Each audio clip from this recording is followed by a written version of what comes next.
火炭星海提案分享嘅 Angel，都會帶大家去到火炭星海提案，係一個實用面積346尺、間隔實用、望開揚景觀嘅一房單位。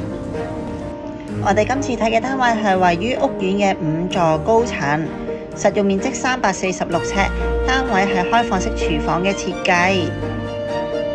客廳間隔方正，有足夠嘅位置放到梳化同埋電視櫃，有獨立嘅露台，外望一片開揚嘅山景，遠望仲可以望到馬場景添。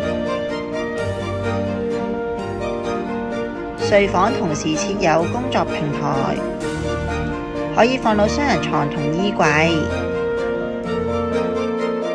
洗手間係用企缸嘅，設有浴室寶。